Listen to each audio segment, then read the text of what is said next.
Hey guys, आज की कहानी में एक लौंडा लड़कियों के साथ पेलम पिलाई करने के लिए अपने औजार की सर्जरी करता है और औजार का साइज बढ़ाता है। उसके बाद वो लौंडा कितनी लड़कियों के कुएं से पानी निकालता है और उसके साथ क्या क्या होता है, आइए देखते हैं। उससे पहले एक छोटी सी रिक्वेस्ट है कि भाई चैनल को सब्सक्राइब भी जरूर कर देना। चलिए आज की वीडियो को स्टार्ट करते हैं। तो कहानी की शुरुआत में यान नाम का लड़का अकेला और अनाथ होने की वजह से वो शादी करने के लिए आयरन ब्लेड की लड़की सिया सुंग को देखने जाता है और आयरन ब्लेड को यान पसंद आता है। तो यान और सिया की शादी पक्की होती है, जिससे सिया शर्मा के वहां से चली जाती है। आयरन ब्लेड को यान अच्छा लड़का लगता है तो वो शादी के लिए बिल्कुल भी देरी नहीं करता और जल्दी से उनकी शादी करा देता है, जिससे यान सिया को सुहागरात में जम के पेलता है और अगले दिन से दोनों खाते पीते हफ्ते मुत्ते बस पागलों की तरह एक दूसरे का पानी निकालने में लग जाते हैं। वहीं पे एक दिन यान सिया को खुदाई की तस्वीरों वाली किताब देता है और सिया की भी पेंटिंग बनाता है। यान और सिया दिन रात हर जगह 5-6 महीने इतनी ज्यादा ठुकाई करते हैं कि सिया की नौकरानी हुई उनकी पेलम पिलाई देख के परेशान होने लगती है, जिससे वो उनकी खुदाई के बारे में आयरन ब्लेड को बताती है। तो आयरन ब्लेड को लगता है कि उसका जमाई सिर्फ खुदाई करेगा तो कभी बड़ा आदमी नहीं बन पाएगा, जिससे वो टेंशन में आके अपनी बेटी की शादी उसके साथ कराने के लिए पछतावा करने लगता है।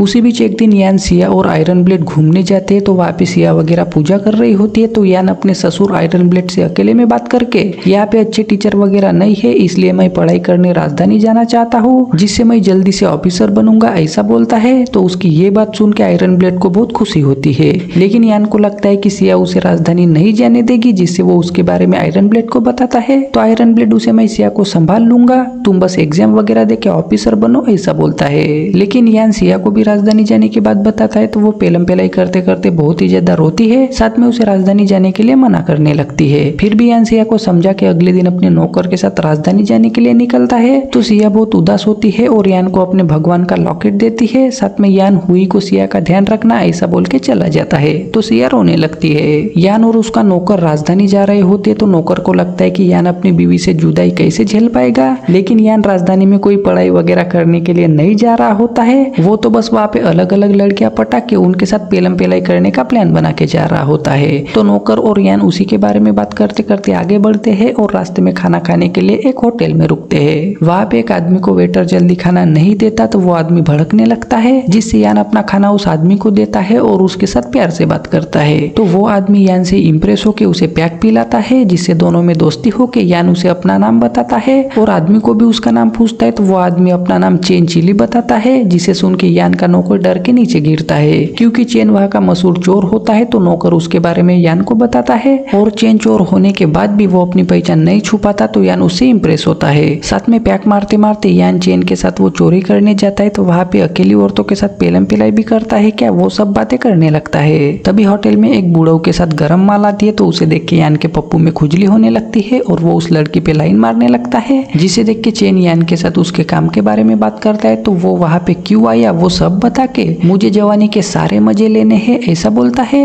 जिससे चेन अब मैं चोरी करूंगा तो कौन सी लड़की किस घर में है वो जरूर बताऊंगा, ऐसा बोलता है। उसके बाद लड़कियों का पता लगाने के लिए यान मंदिर में जाता है और वहाँ पे छुपके से लड़कियों को देखने लगता है। तभी मंदिर में एक 20 साल की कुछ ज्यादा ही खूबसूरत वी नाम की कन्या आती है और उसे बच्चा नहीं हो रहा होता है, तो वो भगवान के सामने प्रार्थना करने लगती है, जिसे देख के यान के पप्पू में खुजली होने लगती है, तो वो उसे मस्त ताड़ने लगता है। तभी वी को यान दिख जाता है तो यान उसके साथ बात करने जाता है, लेकिन वी उसके साथ बिना बात किए उसे खुली लाइन दे के जाने लगती है। साथ में जाते जाते यान के लिए अपना पंखा गिराती है, तो यान पंखा उठा के दोनों एक दूसरे को हवस वाली नजरों से देखते हैं और वी वहां से चली जाती है। यान अपने कमरे में वी का पंखा लेकर बस वी को ही याद करता रहता है। उसी बीच एक रात यान को मिलने उसका दोस्त चेन आता है और उसने शराब लाई होती है, तो दोनों दोस्त पैक मारते मारते बातें करने लगते हैं। तभी यान चेन से लड़की के बारे में पूछता है, तो चेन उसे मैंने एक लड़की ढूंढ ली है और उसका नाम यू है, उसके पति का नाम टूडू है, लेकिन वो बहुत कमीना है, यू को अकेला छोड़ के चला जाता है, ऐसा बताता है, जिससे यान बहुत खुश होता है। लेकिन चेन उसे तुम कितनी देर तक पेलम पिलाई कर सकते हो, ऐसा पूछता है। तो यान हंस के मैं 1 घंटा लड़की को ठोक सकता हूँ, ऐसा बताता है। तो चेन उस पे हंसने लगता है और यान को अगर तुम्हें किसी और की औरत को शांत करना है तो तगड़ा औजार और जोरदार ताकत चाहिए, ऐसा बोलता है। साथ में उसे उसका पप्पू दिखाने को बोलता है, तो यान चेन को अपना पप्पू दिखाता है और उसका छोटा चेतन बहुत ही ज्यादा छोटा होता है। तो चेन उसे तुम इस पप्पू से अपनी बीवी को शांत कर सकते हो, लेकिन इससे आंटियों को पेलने के बारे में सोचना छोड़ दो, ऐसा बोल के चला जाता है। तो यान बहुत उदास होता है। यान का चेतन बहुत छोटा होता है तो वो बहुत उदासी रहने लगता है। उसी बीच एक दिन बाजार में घूमते घूमते यान के नौकर को पावर और औजार बढ़ाने वाले हकीम का पोस्टर दिखता है, तो वो खुश होकर यान को दिखाता है, जिसे देख के यान बहुत खुश होता है और तुरंत ही हकीम से मिलने जाता है। वहाँ पे यान हकीम से बात करके उसे अपनी प्रॉब्लम बताता है और पैसे देता है, जिससे हकीम खुश होकर तुरंत ही उसके चेतन के ऑपरेशन की तैयारी करने लगता है। साथ में एक जानवर का औजार काट के वो औजार यान को लगाता है और ऑपरेशन सक्सेसफुल होता है तो यान बहुत खुश होता है। अब यान के पास बड़ा चेतन होता है तो वो चेन से मिलता है, जिससे चेन उसे लेकर यू के पास आता है और यू सिल्क बेचती है तो यान सिल्क खरीदने के बहाने से यू के साथ बात करता है, जिससे यू यान को देखती है तो उसकी सुरंग में भी खुजली होने लगती है और वो भी यान को खुली लाइन देती है। साथ में सिल्क खरीदने के बहाने से यान उसकी तारीफ करता है तो यू सिल्क के बारे में बातचीत करने उन्हें अंदर लेकर जाती है,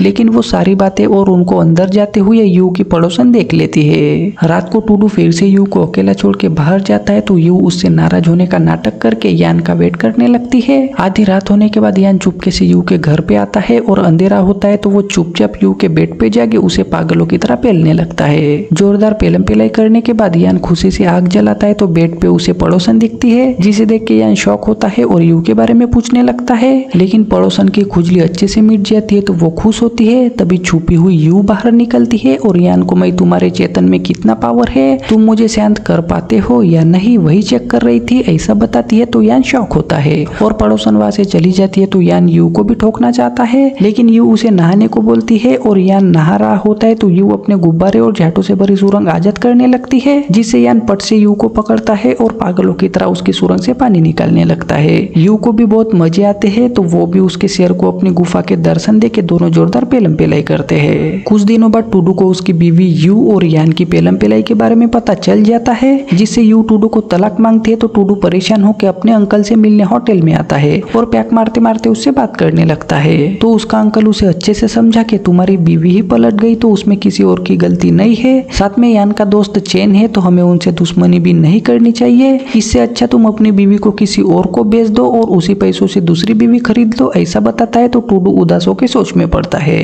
तभी वहाँ पे यान और चेन आता है तो टूडू बहुत गुस्से में उनसे बात भी नहीं करना चाहता, लेकिन चेन टूडू से बात करके तुम्हारी बीवी तुम्हारे साथ नहीं रहना चाहती और हम तुम्हारी बीवी को खरीदना चाहते हैं, ऐसा बोलता है और टूडू को पैसे देता है तो टूडू कुछ सोच के गुस्से में पैसे लेकर वहां से चला जाता है। तो यान खुश होकर चेन को थैंक यू वगैरह बोलने लगता है, जिससे चेन उसे कल मुझे किसी काम से बाहर जाना है तो अपना ध्यान रखना, ऐसा बोलता है और दोनों पैक लगाते हैं। और फिर यू यान की होती है तो दोनों साथ में रह के यान उसे अपनी मर्जी से उठा उठा के पागलों की तरह पेलता है, लेकिन अब यान को वी की याद आने लगती है। यहाँ यान की बीवी सिया यान को कुछ ज्यादा ही मिस करती है, साथ में उसकी खुजली भी बढ़ने लगती है तो वो यान ने दी हुई ठुकाई वाली किताब देख के खुद को उंगलियों से शांत करने लगती है, लेकिन उसकी प्यास नहीं बुझती तो वो बहुत ही ज्यादा परेशान होती है। उसी बीच टूडू यान की बीवी का वगैरह पता लगा के आयरन ब्लेड के घर में आता है और उसके साथ नॉर्मल बात करके काम मांगने लगता है। तो आयरन ब्लेड उससे थोड़ी पूछताछ करता है और सिया की नौकरानी हुई से मिलवा के टूडू को काम पे रखता है, जिससे टूडू वहाँ की लकड़ियां तोड़ने लगता है तो हुई के साथ साथ सिया भी उस पे लाइन मारने लगती है। कुछ दिनों बाद यान मार्केट में घूमने जाता है तो वहाँ पे एक दुकान पे उसे वी दिखाई देती है, जिससे वो खुशी से उसे देखने लगता है। तभी वी को भी यान दिख जाता है तो वो उसे लाइन दे के वहाँ से जाने लगती है, जिससे यान भी उसके पीछे पीछे जाता है तो उसे वी का घर दिख जाता है। तो वो चुपके से वी के घर में घुस के खिड़की से वी को देखने लगता है तो वी मस्त अपने संतरे और चिकनी सुरंग आजाद करके कुछ काम कर रही होती है। तभी उसे खिड़की पे कुछ अजीब लगता है तो वो खिड़की खोलती है, जिससे उसे यान दिखता है तो वो डर के चिल्लाने लगती है। तो यान कमरे में आके वी को शांत करता है,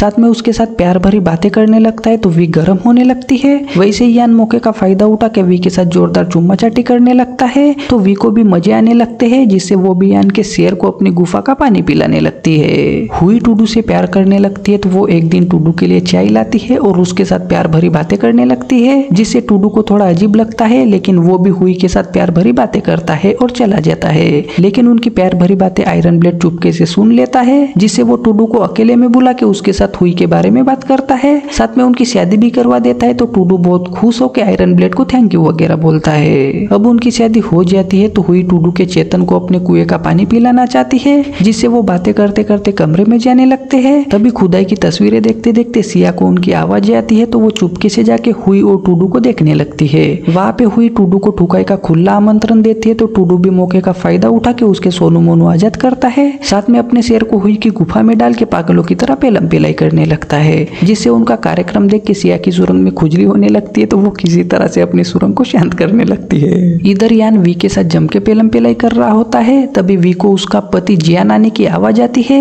तो वो यान को बता के उसके पलंग में छेद होता है तो वी प्लान बना के यान को पलंग के नीचे छुपाती है और खुद अपने सोनू मोनू छुपा के उस छेद के ऊपर बैठती है। तो पलंग के नीचे से यान अपना पप्पू वी की सुरंग में डाल के उसका पानी निकालने लगता है। तभी वहाँ पे जियान दो लोंडों के साथ आता है और वी के साथ बात करता है तो वी थोड़ी अजीब सी बातें करती है तो जियान और लड़कों को थोड़ा अजीब लगता है, लेकिन वी उन्हें संभाल के जियान गेम खेलना चाहता है तो वी उनके साथ पत्ते खेलने लगती है। लेकिन पलंग के नीचे से उसकी खुदाई चल रही होती है तो वो अजीब तरीके से पत्ते बांटती है तो जियान वगैरह को थोड़ा अलग लगता है। तभी कुएं से पानी निकल के वी शांत होती है तो जियान के साथ अच्छे से बात करने लगती है। सिया अपने पप्पा आयरन ब्लेड के साथ मस्त गेम खेल रही होती है, वहीं पे टूडू काम कर रहा होता है तो गेम खेलते खेलते सिया टूडू पे लाइन मारने लगती है जिससे टूडू का चेतन भी गर्म होने लगता है तो वो भी मस्त सिया को ताड़ने लगता है। और फिर सिया रात को नहा रही होती है तो टूडू चुपके से देखने लगता है, लेकिन टूडू सिया को दिख जाता है तो सिया भी मस्त उसे अपने संतरों के और सुरंग के दर्शन देने लगती है जिससे टूडू का पप्पू गर्म हो जाता है तो वो पट से सिया के पास जाता है और उसे पागलों की तरह पेलने लगता है तो सिया भी मस्त उसके चेतन पे बैठ के अपनी खुजली अच्छे से मिटाती है।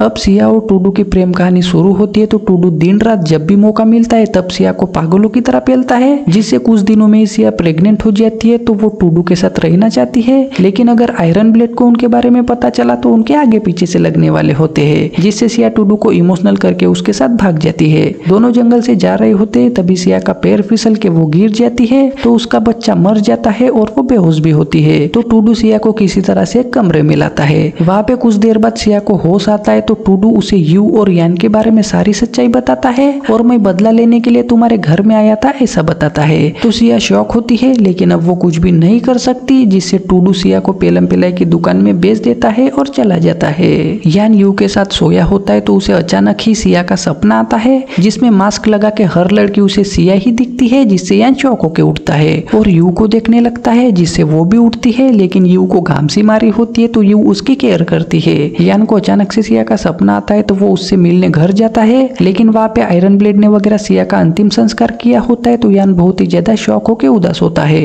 और आयरन ब्लेड यान को ही उल्टा सीधा बोलता है तो यान उदास होके मार्केट में जाता है। वहीं पे पेलम पिलाई की दुकान होती है तो यान थोड़ा मूड फ्रेश करने के लिए टुकाई की दुकान में जाता है तो वहाँ की मालकिन उसे सिया के कमरे में भेजती है तो सिया पर्दे के पीछे पियानो बजा रही होती है जिससे यान अंदर जाके उसके साथ थोड़ी बात करता है तो उसके आवाज से सिया उसे पहचान लेती है और पीछे पलट के देखती है तो वो यान ही होता है तो वो पट से मेनबत्ती बुझा के उससे बहुत रोना आता है, फिर भी वो रोते हुए ही ठुकाई के लिए रेडी होती है जिससे यान पैक लगा के मस्त पेलम पिलाई करने जाता है और उसे बिल्कुल भी पता नहीं होता है कि वहाँ पे उसकी बीवी ही होगी, जिससे वो मस्त उसके साथ चुम्मा चाटी करने लगता है। लेकिन चुम्मा चाटी करते करते यान आंखें खोलता है तो सामने सिया दिखती है जिससे वो शॉक होता है और सिया रोने लगती है तो यान गुस्से में वहाँ की मालकिन से सिया को वहाँ किसने लाया वो पूछने जाता है तो मालकिन उसे टूडू के बारे में बताती है जिससे यान बहुत ही ज्यादा गुस्सा और दुखी होता है। तभी उसे सिया की याद आती है तो वो कमरे में जाता है, लेकिन सिया ने फांसी लगाई होती है तो यान बहुत ही ज्यादा रोने लगता है। अब यान को उसकी गलतियां समझ में आती है तो वो बहुत ही ज्यादा पछतावा करने लगता है और पहाड़ी वाले मंदिर में जाता है तो वहाँ पे टूडू और चेन भी होता है क्योंकि उन्हें भी उनकी गलतियों का एहसास हुआ होता है तो तीनों भी संन्यास लेते हैं और यही पे आज की कहानी का अंत होता है।